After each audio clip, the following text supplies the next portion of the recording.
7-ci sualla davam edirik. Bizə deyir ki, fərq azalandan 20 vahid kiçikdir, çıxılanı tap. Ümumiyyətlə 7-ci sualı qoyaq bir qırağa. Məsələn, özümüzdən bir misal quraq. 10 çıxılsın 7 bərabər 3. Mən sizə sual verirəm indi. Burada azalan neçədir? 10'dur. Fərq neçədir? 3. İndi mən sizə sual verirəm. Fərqimiz, yəni 3 azalandan, yəni ondan nə qədər kiçikdir? Nə edərsiniz bu zaman? Daha doğrusu nə cavab verərsiniz? Əlbəttə deyərsiniz ki, fərq azalandan 7 vahid kiçikdir. Bax, indi bu 7-ni mən harada görürəm? Görürəm ki, elə çıxılanım 7 imiş səndimə. Bu cür yoxlasaq, yəni bütün misallarda fərq azalandan nə qədər kiçikdirsə, elə çıxılan həmin ədədə bərabərdir. Yəni fərq azalandan nə qədər kiçikdirsə,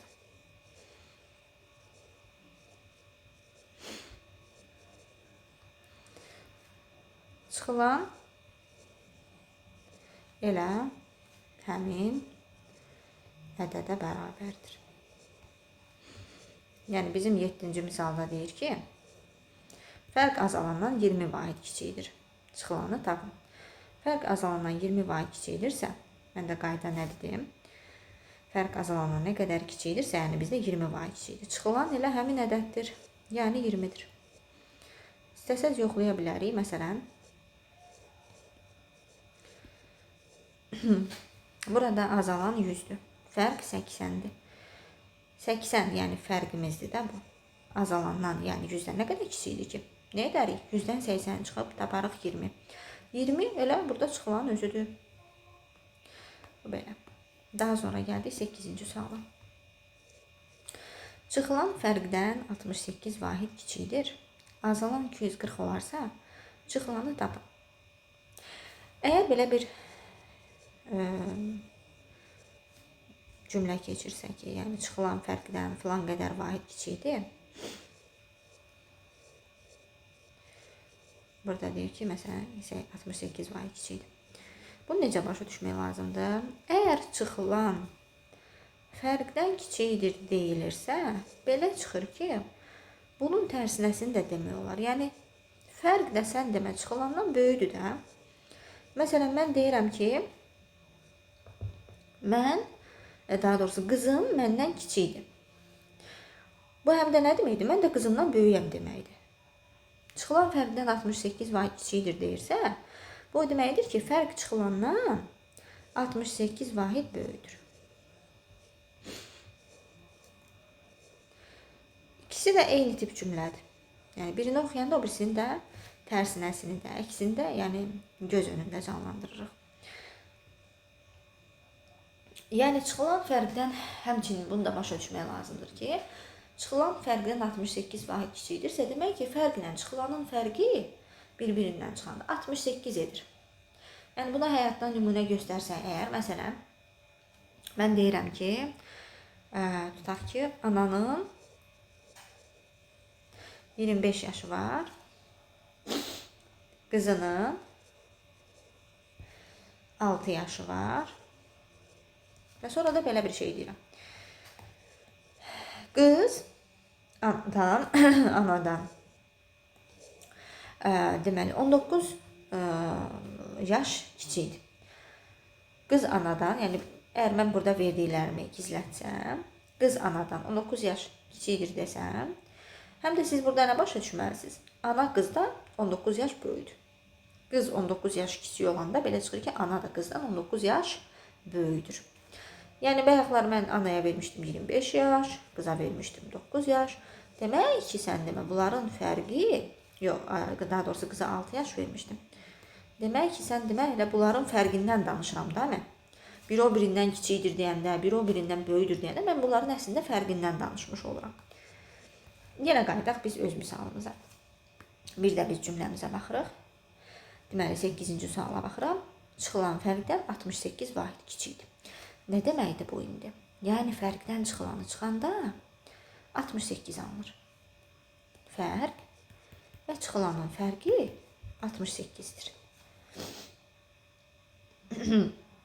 Daha sonra misalın arxasında deyir ki, azalan 240 olarsa, çıxılanı tapın. Yaxşı, bunu yəni yadımızda saxlayırıq ki, belə bir şey etmişik biz, fərqlə çıxılanın fərqini 68 yazmışıq. Daha sonra bizə verib azalan 240-dır. Ümumiyyətlə, azalan necə tapılır? Yəni, azalan necə tapılır? Fərqin üzərinə çıxılanı gəlməklə tapılır, düzdür? Azalanı tapmaq üçün fərqlə çıxılanı toplamaq lazımdır. Və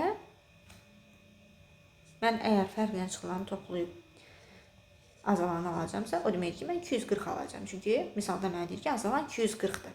240 olarsa. Aha, baxın. İndi mənim əlimdə nə yarandı? İki eyni ədədin fərqi və cəmi verilib. İki eyni ədədin fərqi və cəmi verilərsə, kiçik olanı tapmaq üçün, kiçik ədədi tapmaq üçün. Burada kiçik olan hansıdır? Əlbəttə ki, çıxılan daha kiçikdir. Kiçik ədədi tapmaq üçün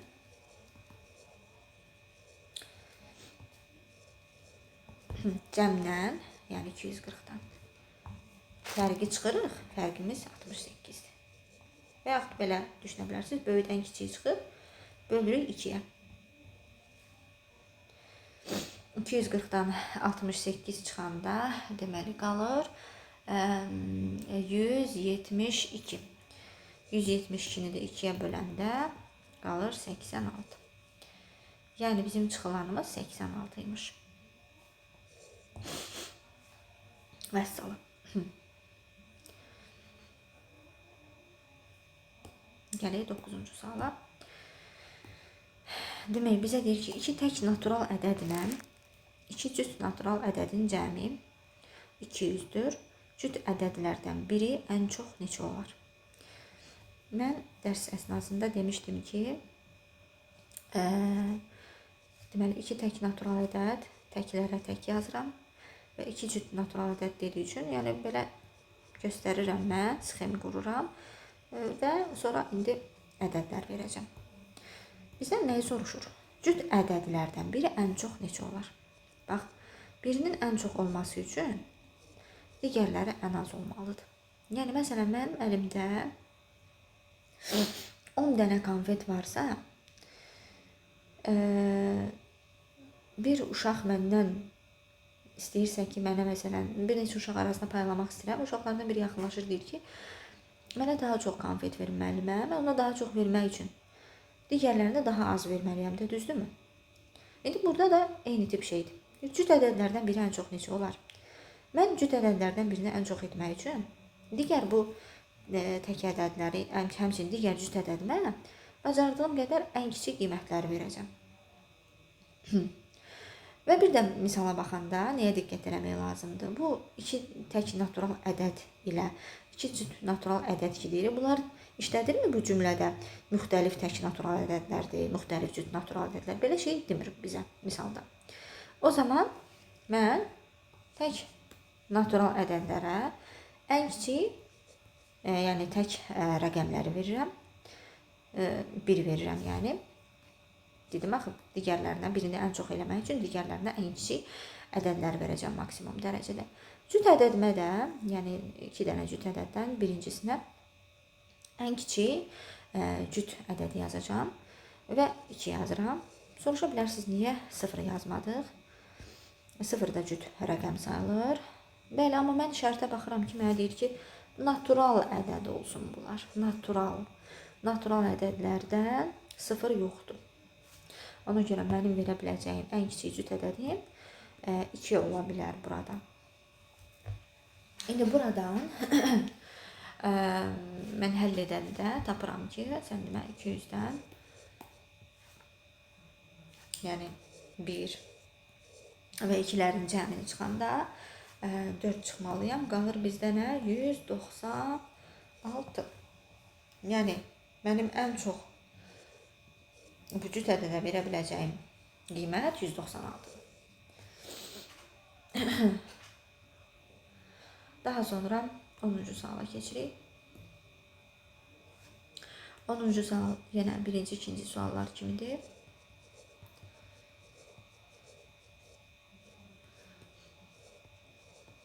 Dedik ki, biz eyni şeyi bir də təkrarlayırıq. Deməli, mötərizəyə bir bütöv kimi baxırıq. Yəni, burada mötərizə əməli var, bölmə əməli var və çıxma əməli var. Ən zəif bəndimiz hansıdır? Ən zəif bəndimiz çıx 4-dür. Yəni, çıxma əməlidir də, düzdürmü? Onda biz ən zəifi oyundan çıxaraq.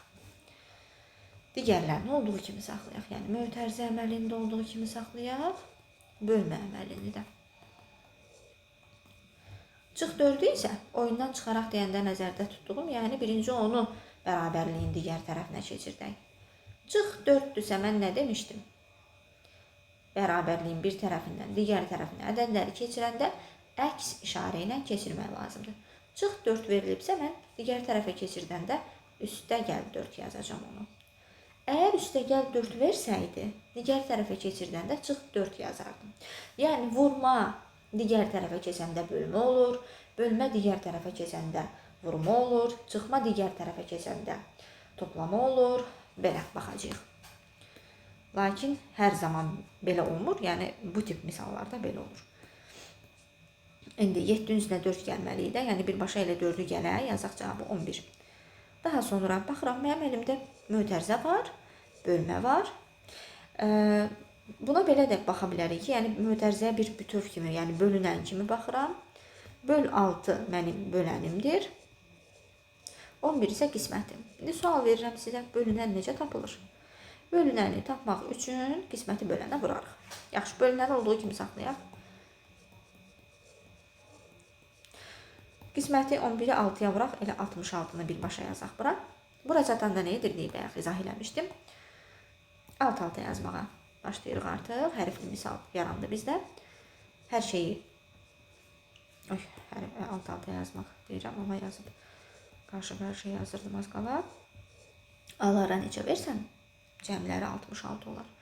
Əlbəttə 3 versən. Demək, A-mız neçəymiş? 3-müş. 1A nədir? 3'dür. Vəssalam. Daha sonra bizə nə deyir? Deyir, azalan ilə fərqin cəmi 86-dır, çıxılan 52-dir, fərqi tap. Azalan ilə fərqin cəmi. Aha. Ümumiyyətlə biz yazaq. Azalandan çıxılanı çıxanda fərqi tapırıq. İndi burada bizə verib, azalan ilə fərqin cəmini 86, çıxılanı verib 52. Bizdən tələb olunur, deməli, fərqi tapmağımız.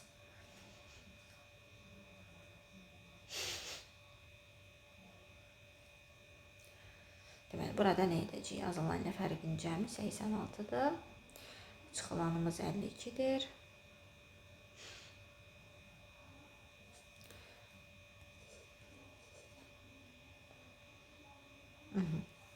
Deməli, çıxılan 52-dirsə, ümumiyyətlə çıxılan necə tapılır? Baxın belə, azalan ilə fərqin cəmi, yəni nə deyirsə mən yazdım. Azalanla fərqin cəmini yazmışam 86. Sonra nə deyir onu düşünürəm. Yəni çıxılan deyir ki 52-dir. Ümumiyyətlə çıxılan necə tapılır? Azalandan fərqi çıxaraq tapılır, düzdürmü? İndi azalandan fərqi çıxanda çıxılan tapılırsa, çıxılanın da neçə olduğu verilib bizə. Deyir ki 52-dir.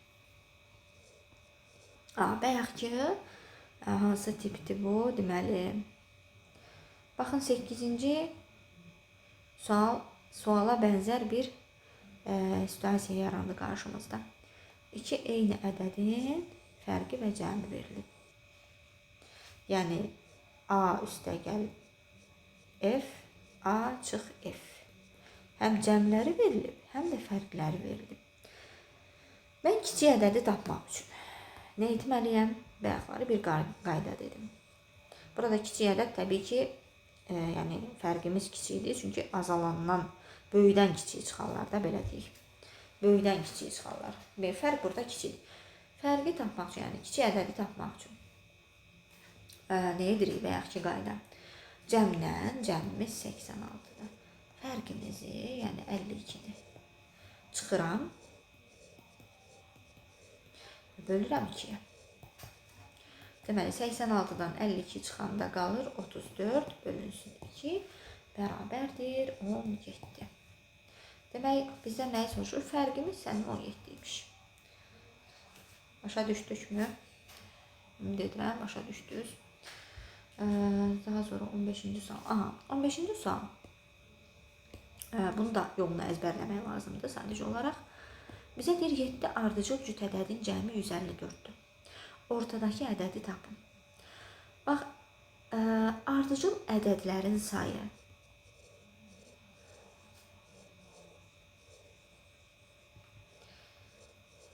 tək ədəddirsə,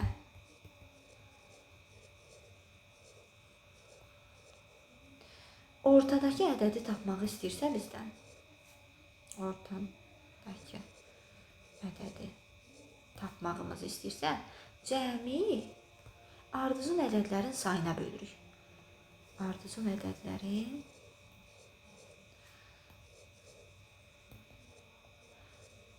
sayına bölürük. Deməli, baxıram, mən nə yazdım? Ardıcıl ədədlərin sayı tək ədəddir. İndi baxaq misalla 15-ci suala. 7 ardıcıl cüt ədəd. Demək, bu ardıcıl ədədlərin sayı neçədir? Neçədir? 7-dir. 7 tək ədəddirmi? Baxın, mən qaydada yazmışam. Ardıcıl ədədlərin sayı tək ədəddirsə. Bəli, 7 tək ədəddir. Və məndən də istəyir ki, ortadakı ədədi tap. Mən də qaydada nə yazmışam? Əgər tək ədəddirsə ardıcıl ədədlərin sayı 7-dirsə, 3-dürsə, 11-dirsə, 9-dursa, 15-dirsə, tək ədəddirsə yəni. Bu zaman cəmi, yəni bizdə cəm neçədir? 154. Ardıcıl ədədlərin sayına bölürəm. Yəni 7-yə bölürəm. 7 dənə ardıcıl ədəd deyir də. Bu bir qaydadır, yəni ədədi orta qaydası deyirlər buna əslində. 154-ü 7-yə bölürəm. Tapıram ki, 22-ymiş sənin ortadakı ədəd. Всё. Qaydanı sadəcə əzbərləmək lazımdır. Amma ardıcıl ədədlərin sayı tək ədəd olmazsa belə olmur. Yəni bunun üsulu belə olmur. Həll etmək yolu belə olmur. Məsələn, desəydi 6 ardıcıl cüt ədədin cəmi, onda bu yolla həll edə bilməzdim onu. Daha sonra 16-cı suala baxırıq. 16-cı sualda bizə deyir ki, 5A üzərinə gəlinsin 4B bərabər 74. 4A üstəgəl 5B bərabər 106. Və bu tip misalların yolu belədir. Yəni, A-ları və B-ləri bir yerdə toplayırıq hamısını. 5A üstəgəl 4B üstəgəl, yəni digər, yəni 4A və 5B-ni toplayırıq. Hamısını bir yerdə toplamaq lazımdır. Və bərabərlikdən sonra gələn ədədləri də, yəni cavabları da bir yerdə toplamaq lazımdır. 74 üstəgəl 106. İndi burada nə etmək lazımdır? A olanları bir yerdə toplayacağım, yəni bunun yolu budur. Eyni hərflər bir yerdə toplanır və yaxud çıxılır.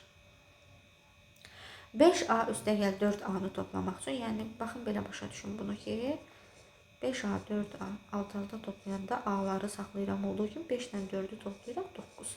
9A, yəni rəqəmləri toplayıram, A-nı olduğu kimi saxlayıram. 5 ilə 4-ü topladım 9, A-nı yanlarında saxladım. Yəni yazdım A. Üstəgəl, indi B-lərə keçirəm. B-lər görək nə verilib bizdə? B-lərimiz verilib bir dənə 4B, bir dənə də 5B. Yenə 4 ilə 5-i rəqəmləri toplayıram, hərflərin qabağındakı rəqəmləri toplayıram. 4 üstəgəl 5 neçə edir? 9. B-ni də yanına yazdım. 9B bərabər. İndi digər nə deyirlər, bərabərliyin, yəni cavabda verilən 106 ilə 74-ü də toplayıram. Eləyir 180. İndi bura çatanda artıq cavabı, yəni cəmi 180. Bax, eyni ədəd alındı da, A-ların da qabağında eyni rəqəmdir. B-nin də qabağında. Yəni 9A ilə 9B-nin cəmi 180-dirsə, A üstəgəl B neçə olar? Yəni 1A üstəgəl 1B neçə olar? 180-i bölərik 9-a. O da edər 20. Yəni, məsələn, misalda bizə yazıb ki, A üstəgəl B bərabər sual. Əslində, bu A və B-nin qabağında 1 var da. Belə təsəvvür edək ki, 1 var. Sadəcə 1-i yazmırlar. 9a üstəgəl 9b 180 olanda 1a üstəgəl 1b-ni tapmaq üçün 180 bölərəm 9-a. Belə də izah edə bilərəm ki, bunu necə başa düşək. Məsələn, mən sənə deyirəm ki, 9 köynəyin qiyməti 180 manatdır. Onda bir köynəyin qiyməti neçə manatdır? Nedir? Yəni, və yaxud belə qurum məsələni. 9 eyni köynəyin qiyməti 180 manatdır. Onda bir köynəyin qiyməti neçə manatdır? 180 bölürük 9-a, düzdür? Baxın, burada da sanki elə bir şeydir. 9a üstəgəl 9b 180-dirsə, onda 1a üstəgəl 1b neçədir? 180 bölərəm 9-a. Eyni şey 17-ci sualda da keçərlidir. Yəni, bu tip misalların yolu belədir. Əzbərləmək lazımdır yolu. Toplayacağıq hamısını bir yerdə. Sağ tərəfi 1, sol tərəfi də 1 toplayacağıq. Hərfləri bir yerdə. Deməli, bərabərliyin sağ tərəfindəki cavabları da bir yerdə toplamaq lazımdır. Yəni, A üstəgəl 5B yazıram. Üstəgəl 5A üstəgəl B. Bəzən çıxmaq da lazım olur. Yəni, belə yolda var. Sadəcə indi mən bir yolla başa salıram hərəkət. Demək, dedik ki, sağ tərəfdəkiləri də bir toplayırıq. Yəni, 32 və 28 də bir toplayırıq. İndi baxıram. Eyni hərflər hansılardır? A və B var da, məndə düzdür. Eyni hərfləri işarələyirəm. A üstəgəl 5A. Aha. Bayaqları mən 16-cı sualı izah edəndə dedim ki, yəni tək A o deməkdir ki, onun qabağında 1 var. Tək B o deməkdir ki, onun qabağında 1 var. Prosta 1-i yazmırlar. İndi 1A üstəgəl 5A necə toplayaq? Bayaqları dedim ki, rəqəmləri 1 toplayırıq, 1-dən 5-i 1 toplayıram 6. A-ları da olduğu kimi saxlayıram yanında. İndi gəldik B-lərə baxmağa. B-lərimiz verilib deməli. B-ləri rəngli göstərək. 5B üstəgəl B. Düzdür? Bu necə toplayım? Nə dedim mən az öncə? B o deməkdir ki, əslində o 1B-dir də. Yəni qabağında 1 var. Sadəcə onu yazmırlar. İndi 5B üstəgəl 1B nə deməkdir? 5-dən 1-i toplayıram 6. B-ni də yanına yazıram. Baxın yenə də. Görürsünüz? Hərflərin qarşısında, yəni A ilə B-nin qarşısında ikisində də 6 var. Belə olanda, bir də 32 ilə 28-i də toplayaq, eləyir 60. Belə olanda nə edəcəyik? Yəni 6A üstəgəl 6B 60-dırsa, A üstəgəl B-ni bizdən soruşursa, o zaman cəmi bu hərflərin qarşısında dayanan eyni rəqəm yazılıbsa, o rəqəmə bölürəm sadəcə. 60-ı bölürəm 6-ya. O da edir nə? 10. Deməli, 17-ci sualın cavabı 10-dur. Daha sonra 18-ə baxaq. 3A üstəgəl B bərabər 42-dir. A üstəgəl 3B bərabər 46-dır. Bizdən A üstəgəl B bərabər sual verilib. Nə edirik? Sol tərəfi bir yerə yığıram. 3A üstəgəl B üstəgəl, bax bunu yazıram. A üstəgəl 3B bərabər. Sağ tərəfdə olduğu kimi saxlayıram. Yəni, daha doğrusu onları da bir yerdə toplayıram. 42 üstəgəl 46. Aha. İndi A-lar, eyni hərfləri bir yerdə toplamaq lazımdır. Qayda budur. Aha. A-lar 3A üstəgəl A. Dedik ki, A o deməkdir ki, əslində onun qabağında 1 var. 3A üstəgəl 1A bərabərdir 4A. Yəni, 3-dən 1-i 1 topladım. A-ları yanında saxladım, yazdım sadəcə. Daha sonra B-lərə baxıram. B üstəgəl 3B. B-ləri bir toplasam əgər, B-nin qabağında nə var? Əslində 1 var. Sadəcə onu vermirlər. Yəni, yazmırlar onu. 1B üstəgəl 3B, o da edir 4B. Bərabər 42 ilə 46 da elədi bizdə 88. Aha. Baxıram. A ilə B-nin qabağında eyni rəqəm yazılıb. 4. 4A üstəgəl 4B 88-dirsə, 1A üstəgəl 1B, yəni A üstəgəl B şəklində yazılıbdır. Daha biri dedim ki, yazmırlar. Soruşursa bizdən 88-i bölərəm 4-ə. Bayaqları necə izah elədim? Məsələn, desək ki, 4 dənə eyni köynəyin qiyməti 88 manatdır. Onda bir köynəyin qiyməti neçə manatdır? 88-i bölərik təbii ki, 4-ə. Burada da eyni qaydadır, yəni. 22. Deməli, yəni 19-cu suala. Azalan ilə fərqin cəmi 24. Aha, azalan üstəgəl fərq bərabər 24. Çıxılan deyir 13-dür. Ümumiyyətlə, çıxılan necə tapılır? Çıxılan azalandan fərqi çıxmaqla tapılır. Düzdür? Azalan çıxılsın, Fərq bərabər çıxılan edir. İndi çıxılanın qiymətini verib də mən yerinə qoyum. Çıxılan nə deyir? Misalda 13-dür deyir. Aha, bayaq ki forma əmələ gəldi. 2 eyni ədədin cəmi A üstəgəl F bərabər 24 və 2 eyni ədədin fərqi A çıxılsın F bərabər 13 verilib və bizdən fərqi soruşur. Fərq burada bax bunu soruşur da bizdən. Yəni bizdən kiçik ədədi soruşur. Kiçik ədədi soruşanda biz nə edirdik? Cəmdən, yəni A üstəgəl F-in cəmindən A çıxılsın F-in fərqini çıxıram. 24-dən 13-ü çıxıram və bölürəm 2. Amma burada deməli 2-yə böləndə misalda rəqəmlər düz qurulmayıb. Yəni mən düz qurmamışam. Baxıram ki, elə bir ədəd verməliydim ki, 2-yə bölünən ədəd olsun. Gəlin bunu silək. 19-u silək, mən rəqəmin birini dəyişim. Çünki əks halda bizdə alınmır.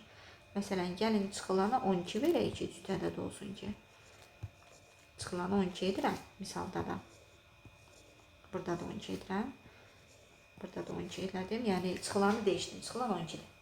Çünki baxıram ki, səndimə alınmırmış. Demək, 24-dən 12 çıxdım 12. 12-ni də bölürəm ki, 6. Demək, mən bir dənə rəqəmi səhv yazmışam orada. Ona görə alınmayacaqdı, amma düzəltdim yəni. Böyük bir şey deyil. 20-ci suala baxaq. 2 dənə deyir, 3 rəqəmli ədədin fərqi 316-dır. Bu ədədlərin cəmi ən çox neçə olar? Deməli, baxın, bu tip sualları həll edəndə cəmi ən çox istəyirsə,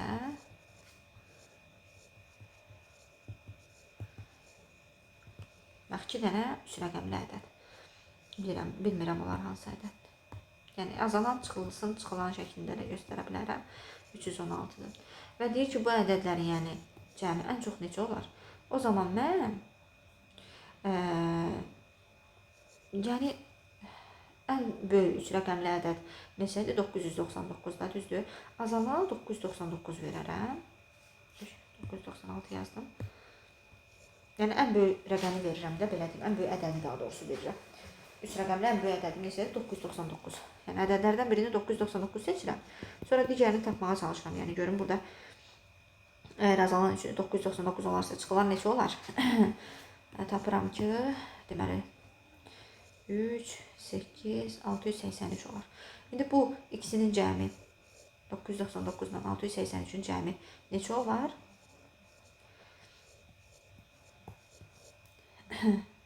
2, 8, deməli 16682 olar.